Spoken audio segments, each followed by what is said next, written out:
Bonjour tout le monde, avec vous Dr Felia Taleb. L'objectif de cette vidéo est de vous parler du routage et de vous expliquer tous les concepts du routage. Le routage consiste à faire circuler les données au travers d'un interréseau entre une source et une destination. Il s'effectue au niveau de la couche 3 du modèle OSI, qui est la couche réseau, et il implique deux activités principales. La première, c'est la détermination du chemin optimal pour le transfert des groupes d'informations ou les paquets entre une source et une destination. Et la deuxième action, c'est de transférer les données ou les paquets proprement dit à travers l'interréseau, et c'est ce que nous appelons justement la commutation. Le routage, donc, c'est l'implémentation de l'algorithme de routage, et nous avons plusieurs types d'algorithmes de routage. Par exemple, nous avons IGRP, acronyme de Interior Gateway Routing Protocol, EIGRP qui est une amélioration de IGRP, OSPF Open Shortest Path First, EGP. Donc par la suite nous allons voir dans quel cadre ils se classent, tous ces algorithmes-là, et les algorithmes RIP V1 et RIP V2 qui est une amélioration de RIP version 1. Alors, détermination du chemin optimal, c'est la première action qu'effectue un algorithme de routage. Alors comment ils vont procéder pour déterminer le meilleur chemin? Ils se basent sur l'utilisation d'une mesure que nous appelons métrique.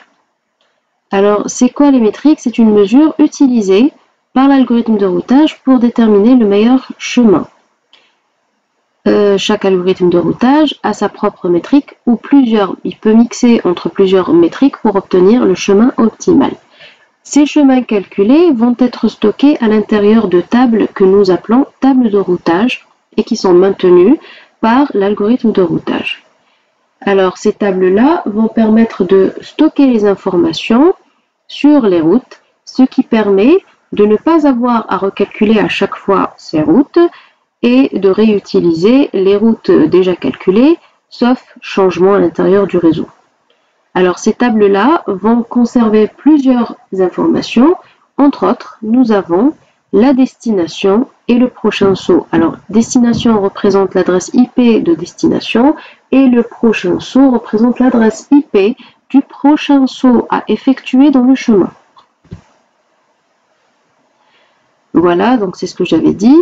Pour destination prochain saut indique au routeur ayant reçu le paquet qu'une destination donnée, donc l'adresse IP de destination, est atteinte en envoyant le paquet à travers ou à un autre routeur qui représente le prochain saut. Donc c'est bien sûr l'adresse IP du prochain saut. Lorsqu'un routeur reçoit un paquet, il tente d'associer à son adresse de destination un prochain saut. Donc comment il va faire? Lorsqu'un routeur reçoit le paquet, il va lire l'adresse IP de destination, faire sa recherche dans la table de routage pour voir s'il y a un chemin correspondant à cette destination, et une fois trouvé, ça va lui permettre de connaître l'adresse IP du prochain saut sur le chemin. Les routeurs peuvent comparer plusieurs métriques utilisées par différents algorithmes de routage pour déterminer le chemin optimal. Alors, ce point-là veut dire que sur un réseau, nous pouvons configurer sur les routeurs plusieurs algorithmes de routage. Chaque algorithme de routage va me permettre de calculer un chemin qui va me permettre d'atteindre la destination. Alors, dans ce cas-là, nous allons avoir plusieurs chemins menant à une destination. Alors, comment on va faire? Après, le choix du chemin va dépendre d'une valeur attribuée à chaque algorithme de routage, et ce point-là, nous allons le voir à la fin, vers la fin de la présentation.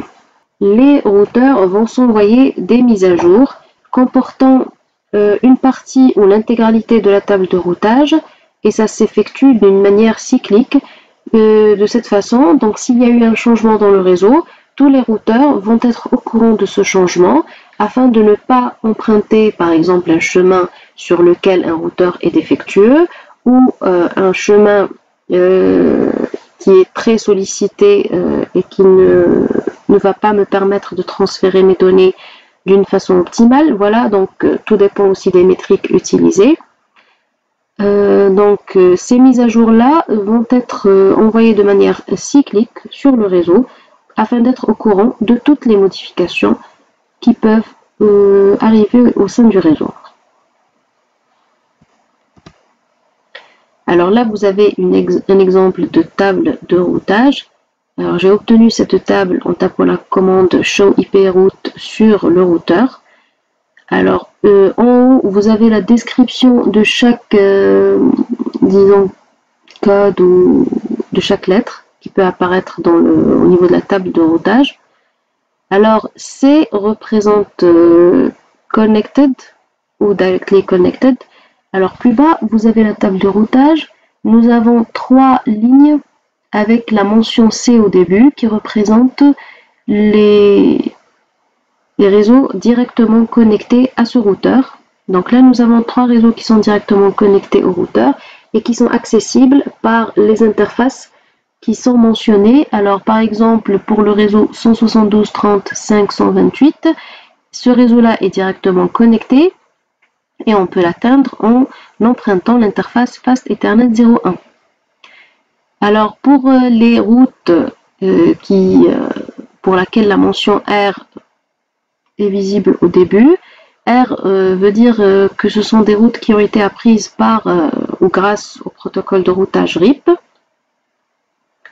Alors le réseau 172.30.4.0/24, c'est un réseau qui n'est pas directement connecté à ce routeur et la route qui va me permettre d'atteindre ce réseau a été apprise grâce au protocole de routage RIP.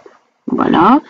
Et on peut atteindre ce réseau en empruntant, via l'adresse IP ou via le saut suivant qui porte l'adresse IP 172.30.5.210. Voilà, donc là c'était un exemple.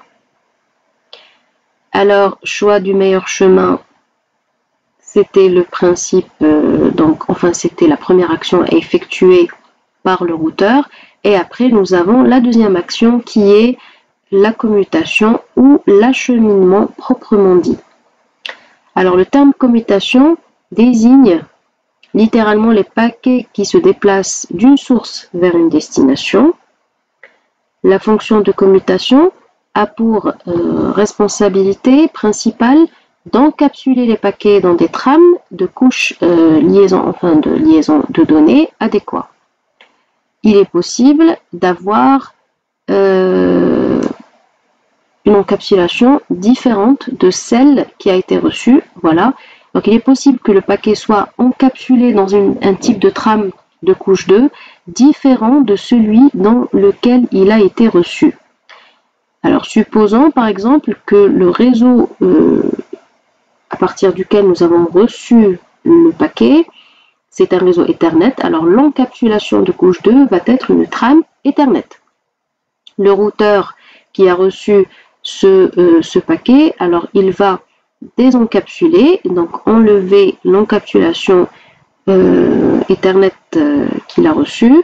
Il va transférer tout ce qu'il a obtenu donc au niveau de la couche réseau, faire le travail nécessaire et puis réencapsuler, voilà tout ça, dans une nouvelle trame. Et la nouvelle trame va dépendre du réseau suivant. Donc si c'est un réseau de technologie différente de celle d'Ethernet, nous allons encapsuler suivant cette technologie. Voilà, donc si nous allons transmettre via une interface série, ça va être une encapsulation par exemple PPP. Voilà. Il ne faut pas confondre entre la fonction de commutation de couche 2, donc la fonction d'un commutateur, et la commutation dont nous sommes en train de parler, qui représente l'acheminement qu'effectuent alors les routeurs pour pouvoir transmettre les données depuis une source vers une destination. L'algorithme de commutation est pratiquement le même pour tous les algorithmes de routage. Donc le principe reste le même.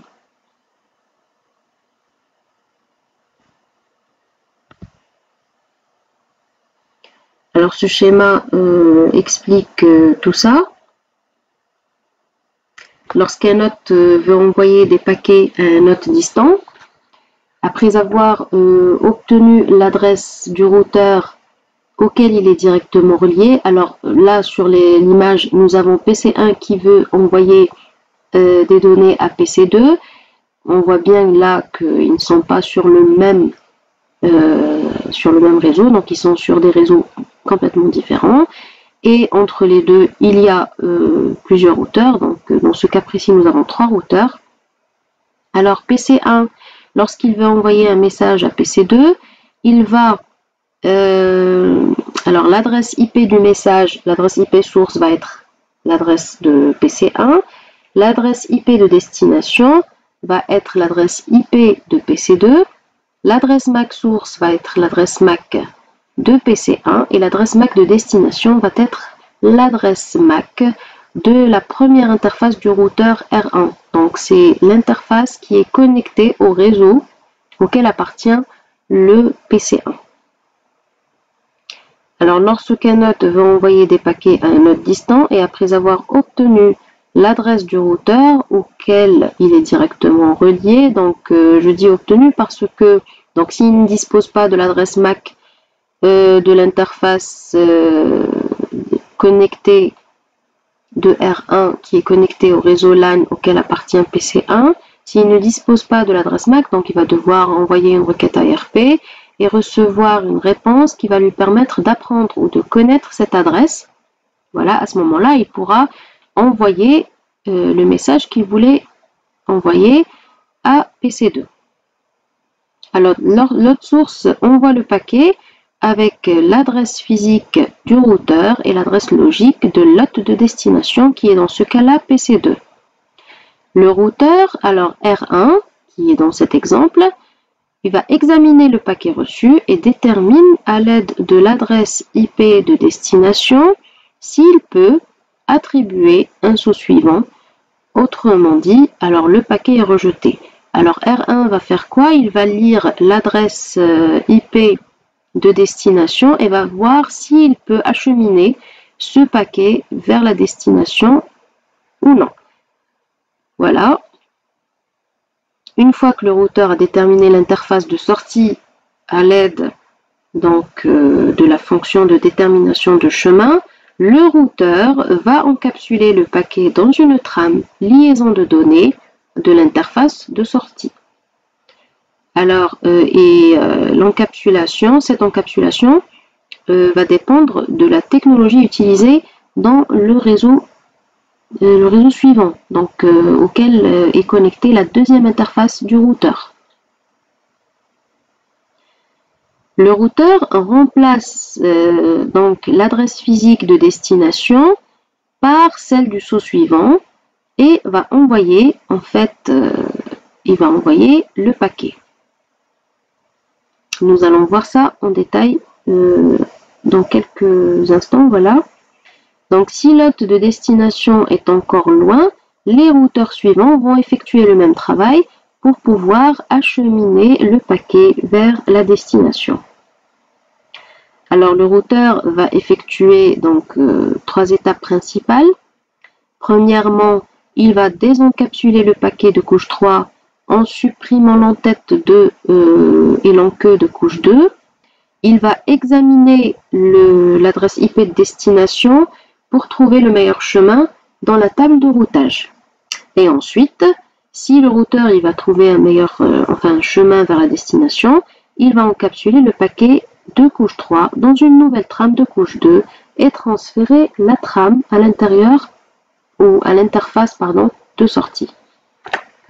Donc chaque routeur sur le chemin va effectuer ce travail jusqu'à arriver ou jusqu'à ce qu'on atteigne la destination.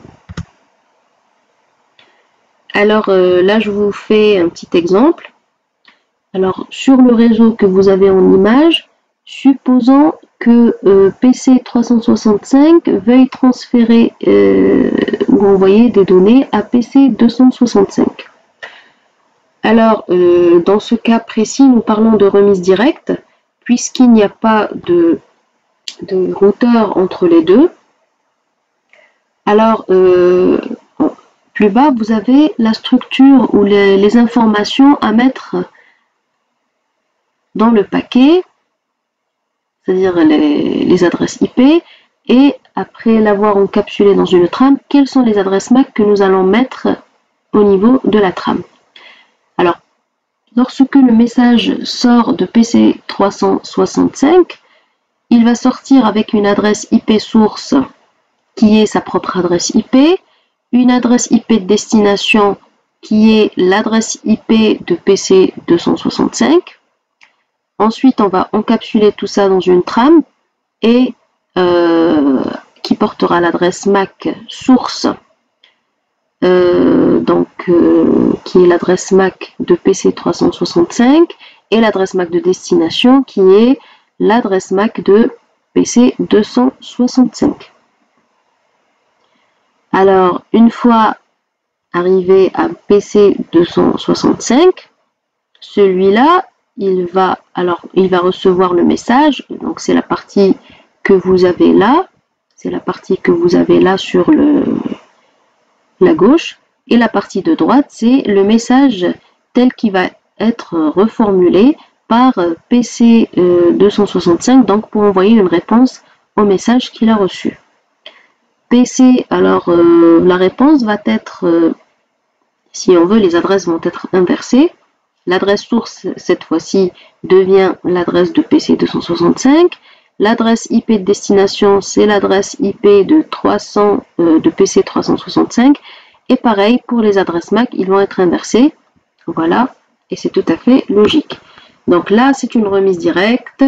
Nous ne traversons aucun routeur, donc les choses sont simples. Dans le cas d'une remise indirecte, alors vous avez en image le même réseau, mais cette fois-ci, PC0 va envoyer un message à PC 365. Là, on ne parle pas de remise directe puisque nous avons des routeurs au milieu. Alors, j'ai bien mentionné toutes les adresses IP et toutes les adresses MAC des différents équipements, donc que ce soit PC0, PC365, routeur 0, routeur 1, donc les différentes interfaces des deux routeurs. Cela afin que vous puissiez voir et savoir toutes les adresses pour comprendre la structure ou les différentes données que vous avez plus bas, donc les différentes adresses IP et les différentes adresses MAC. Donc lorsque nous voulons envoyer le message, PC0 donc, va constituer le message avec une adresse IP de destination qui est l'adresse IP de PC 365, voilà, qui est l'adresse 172.35.3.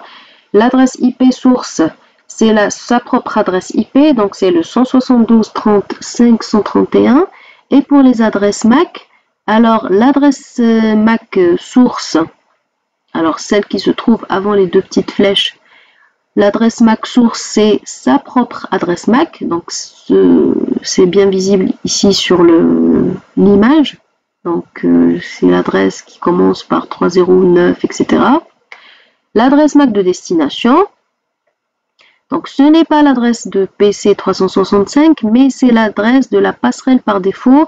Donc c'est la première interface du routeur 0 et c'est l'adresse, donc c'est 000D, etc. Voilà. Donc, le message va sortir de PC0 avec toutes ces informations-là. Une fois que le message a été reçu par routeur 0, qu'est-ce qu'il va faire? Il va désencapsuler, alors le travail qu'il va faire, hein, là je vous explique le travail. Il va désencapsuler le paquet et enlever l'en-tête et l'en-queue de la trame. Il va lire l'adresse IP de destination, qui est l'adresse IP de PC 365. Il va tenter de trouver un chemin, le meilleur chemin, à partir de la table de routage. Donc, une fois qu'il a trouvé ce chemin, il va réencapsuler le paquet dans une nouvelle trame portant des adresses physiques différentes. Alors, l'adresse source va être l'adresse MAC de sa deuxième interface. Donc,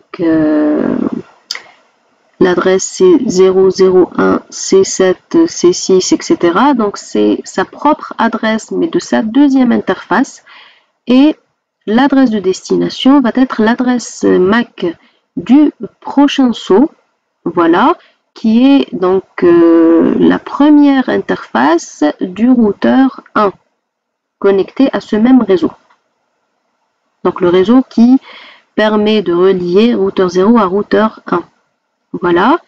Alors, une fois que routeur 1 a reçu le paquet, donc qu'est-ce qu'il va faire? Il va faire le même travail. Il va désencapsuler le paquet, enlever l'entête et... enfin, avant ça, d'abord, il va vérifier que l'adresse de destination de la trame, l'adresse MAC de destination de la trame correspond à sa propre adresse MAC. Voilà, de cette façon, il va accepter le paquet reçu. Et une fois qu'il a fait ce travail, donc il va désencapsuler le paquet en enlevant l'entête et l'enqueue de la trame et il va les transférer le paquet vers la couche réseau. La couche réseau va lire l'adresse IP de destination et le routeur va tenter de trouver un chemin pour atteindre la destination. Une fois qu'il a trouvé ce chemin, il va réencapsuler le paquet sans modifier les adresses IP. Alors les adresses IP restent inchangées durant tout le chemin. Il va réencapsuler le paquet dans une nouvelle trame. Alors cette trame, tout dépendra de la technologie du réseau suivant. Donc supposons qu'ici nous sommes toujours sur Ethernet. Alors on va encapsuler le paquet dans une trame Ethernet portant de nouvelles adresses physiques. Alors l'adresse MAC source, ça va être l'adresse de la deuxième interface du routeur. Alors l'interface qui est connectée au sous-réseau 4, ACR4, qui est mentionné sur l'image. Et l'adresse de destination va être cette fois-ci l'adresse MAC de PC365. Donc si vous avez remarqué, durant tout le chemin, les adresses IP restent fixes et ne changent pas, et les adresses MAC vont changer au fur et à mesure que nous traversons le chemin. PC365 va tenter de répondre au message qu'il a reçu. Alors, il va envoyer un nouveau message avec une adresse IP qui est de destination, qui est sa propre adresse, enfin, l'adresse IP source qui est sa propre adresse IP, une adresse IP de destination qui est l'adresse IP de PC0, et pour la couche liaison de données, donc les adresses MAC vont changer. L'adresse MAC source va être l'adresse MAC de PC365 et l'adresse MAC de destination va être l'adresse MAC de l'interface du routeur 1 qui est connecté au réseau ou au sous-réseau SR4 auquel est connecté ou auquel appartient PC365. Ensuite, le message va être transféré à routeur 1. Routeur 1 va désencapsuler, alors il va d'abord lire l'adresse MAC de destination et va voir si c'est sa propre adresse MAC, donc l'adresse MAC de l'interface par laquelle il a reçu le message. Alors s'il y a correspondance, il va traiter ce paquet, il va désencapsuler le paquet et enlever tout ce qui est en tête et en queue de trame. Il va lire l'adresse IP de destination et tenter de lui attribuer un chemin pour arriver, un saut suivant, pour pouvoir atteindre la destination. Et ensuite, il va réencapsuler le paquet dans une nouvelle trame portant deux nouvelles adresses MAC. Alors l'adresse MAC source, ça va être l'adresse MAC de sa deuxième interface qui est donc reliée au réseau R0, R1. L'adresse MAC source, donc c'est celle-là, l'adresse MAC de destination, c'est l'adresse MAC du routeur 0 qui est connecté donc au réseau ou au sous-réseau R0, R1. Une fois que R0, enfin routeur 0 reçoit le message, il va effectuer le même travail. Donc, je pense que vous avez compris. Il va garder les mêmes adresses IP, tenter d'atteindre la destination par un chemin qu'il va essayer de trouver sur sa table de routage et encapsuler le paquet dans une nouvelle trame comportant de nouvelles adresses. Alors, l'adresse de destination, cette fois, va être l'adresse MAC de PC0 et l'adresse MAC source va être l'adresse MAC de l'interface du routeur qui est connecté au sous-réseau, donc au premier sous-réseau, SR1, je pense, SR1, voilà, auquel appartient PC0. Une fois que PC0 reçoit le message, avec comme adresse IP source et adresse MAC enfin comme adresse IP de destination et adresse MAC de destination ses propres adresses, il va donc traiter le message reçu, ou enfin il va accepter la réponse reçue, et comme ça nous aurons effectué le chemin pour transférer la donnée et celui donc qui nous a permis de recevoir la réponse. Alors, comment doit être un algorithme de routage ou quels sont les objectifs qu'il doit accomplir? Alors, premièrement, c'est fonctionnement optimal. Alors, ça résume un petit peu la capacité à pouvoir choisir le meilleur chemin. Un algorithme de routage peut, par exemple, prendre en considération plusieurs métriques dans ses calculs, comme le nombre de sauts, par exemple, et les périodes d'attente, etc. Alors, différents coefficients peuvent être attribués aux différentes métriques, ce qui permet de leur donner un rôle plus ou moins décisif dans le choix du chemin optimal. Un algorithme de routage doit être simple de conception, il ne doit pas causer de lourdeur d'utilisation et avoir une charge de travail très réduite. Il doit être efficace et fonctionner sur des ressources physiques qui peuvent être des fois limitées. Robustesse, alors le troisième point c'est la robustesse qui va permettre à l'algorithme de routage de réagir de manière efficace face aux imprévus comme problèmes matériels, panne des routeurs, implémentation incorrecte, grosse charge de travail, etc.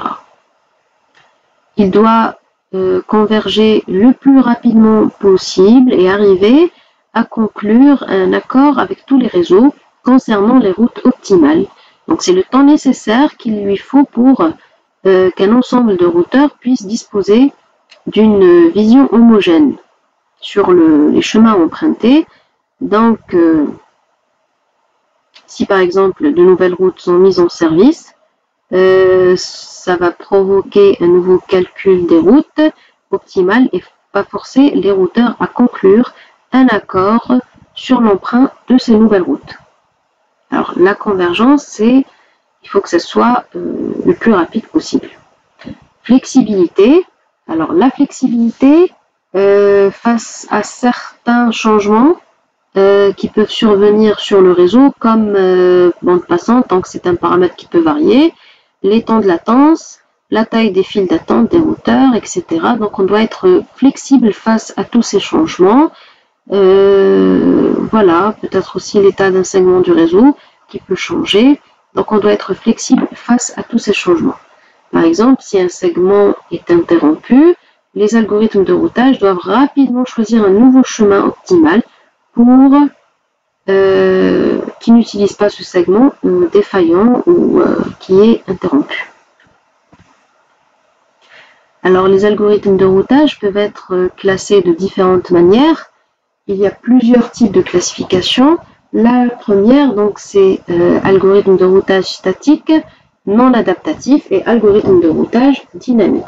Alors, les algorithmes de routage statique, où les routes sont administrées ou introduites par un administrateur, alors ça peut fonctionner sur les petits réseaux de petite taille, mais c'est pas possible d'utiliser des algorithmes de routage statique sur de grands réseaux, car cela impliquerait beaucoup de travail pour l'administrateur.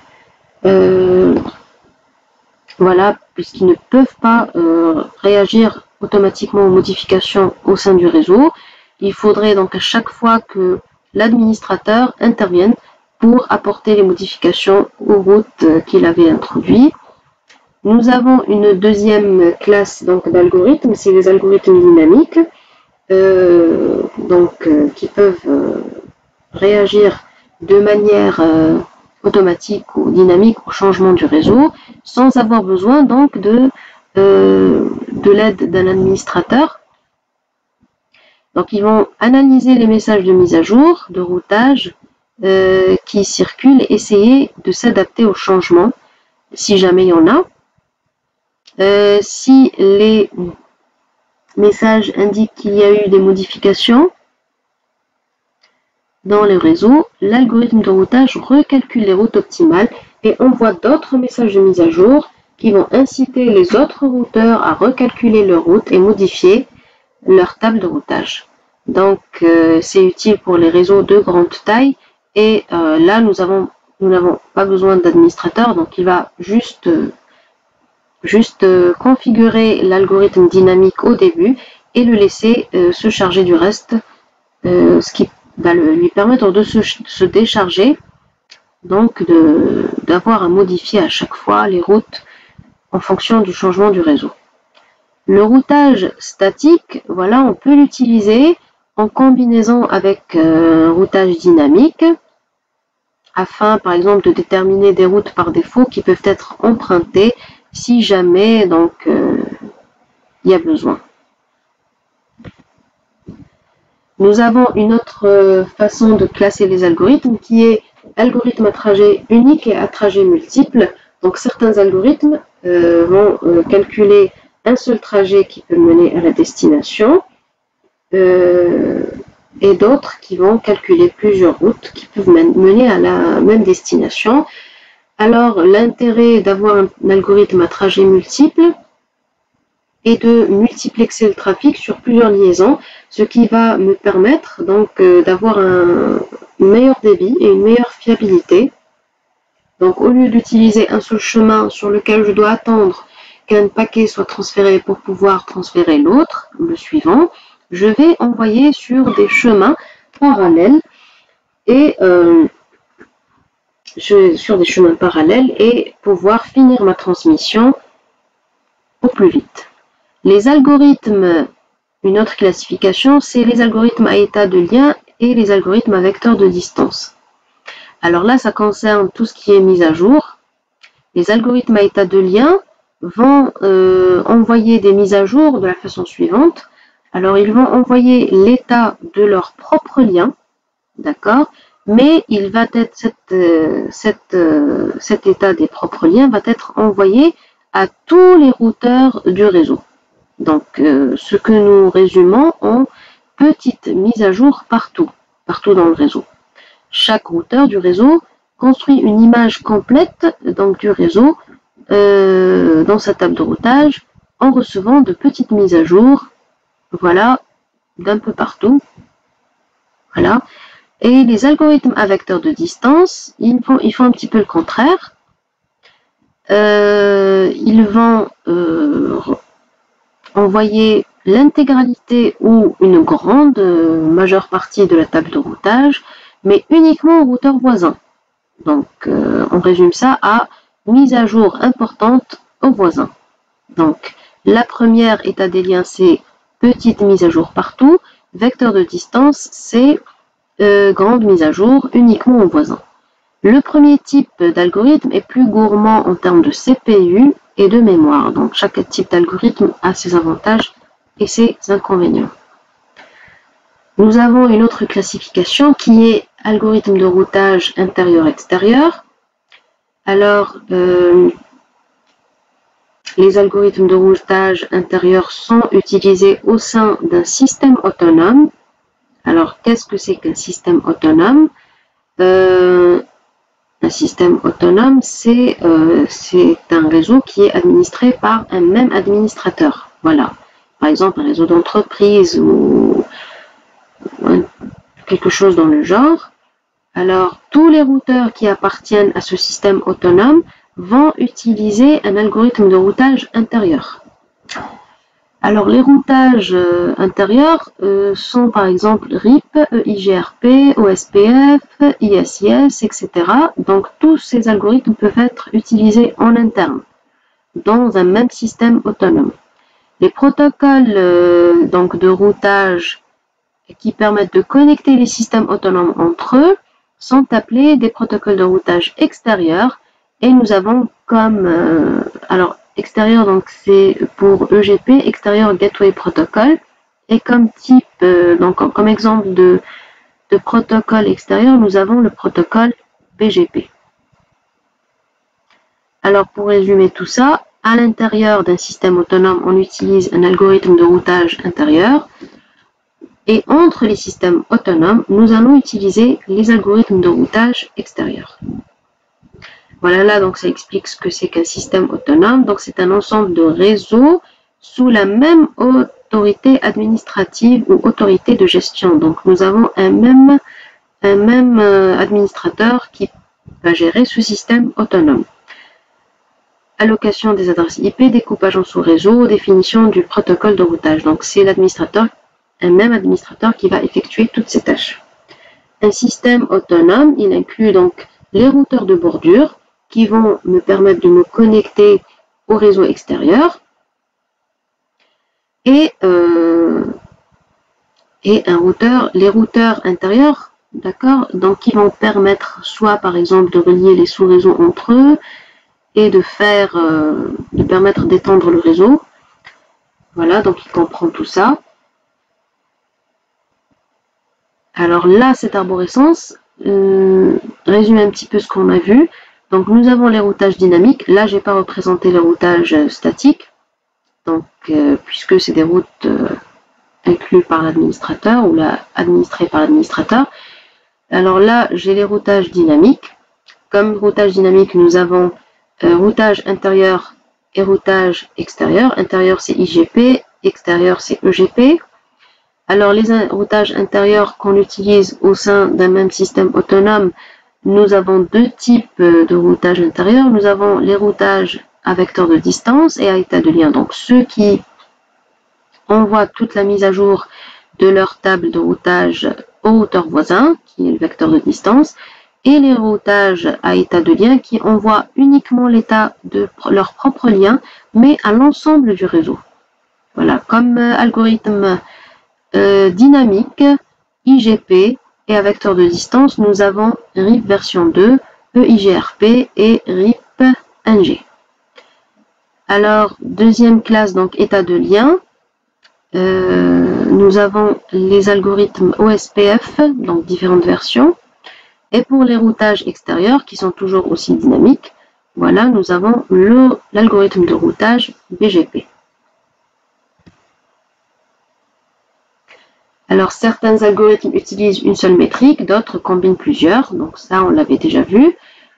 On peut soit utiliser une seule métrique ou les combiner en utilisant une équation et en attribuant un poids à chacun des métriques ou chacune des métriques pour lui donner un poids dans la décision du chemin. Les métriques, donc nous en avons plusieurs. Ça peut être soit la longueur du chemin, qui s'explique par le nombre de passages des paquets au travers des dispositifs ou des routeurs. Donc, certains algorithmes optent pour le choix du chemin le plus court, par exemple. La fiabilité, elle s'exprime en taux d'erreur binaire dans la transmission des bits. Donc, plus la liaison me permet d'avoir un taux d'erreur binaire qui est faible, mieux elle sera appréciée par l'algorithme de routage ou utilisée par l'algorithme de routage. Certains liens peuvent être plus défaillants que d'autres, oui, donc si leur taux d'erreur binaire est trop important, on les qualifie de défaillants et donc ce chemin ne va pas être choisi. Délai de routage, durée nécessaire pour transférer un paquet d'une source à une destination. Donc certains algorithmes se basent sur le délai de routage pour choisir le chemin.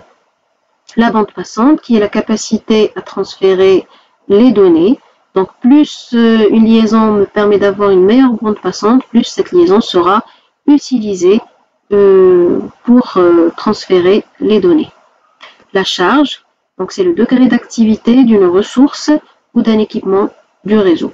Donc si on voit qu'un routeur a trop de charge, on va essayer de l'éviter pour transmettre nos données. Le coût, alors certains chemins sont payants, donc certains algorithmes se basent sur le coût. Bien que les délais de transfert de certaines liaisons peuvent être importants, certaines entreprises préfèrent les utiliser car elles sont moins coûteuses. Alors, la distance administrative, c'est quoi? Donc, j'avais dit tout à l'heure que sur des routeurs, nous pouvons paramétrer ou nous pouvons configurer plusieurs algorithmes de routage. Après, donc, chaque algorithme de routage va me calculer un chemin pour atteindre une destination. Alors, tous ces chemins-là ne vont pas être utilisés tous ensemble, bien sûr. Je dois choisir un chemin parmi tous les chemins qui ont été calculés. Qu'est-ce qui va me permettre de faire ce choix? Donc, c'est la distance administrative qui est une valeur attribuée à chaque algorithme de routage. Donc, comme vous le voyez sur le tableau plus bas, par exemple, pour OSPF, j'ai une distance administrative de 110, ISIS 115, RIP 120, BGP 200, etc. Donc, voilà, j'ai souligné les plus importants. Pour la route statique, c'est 1.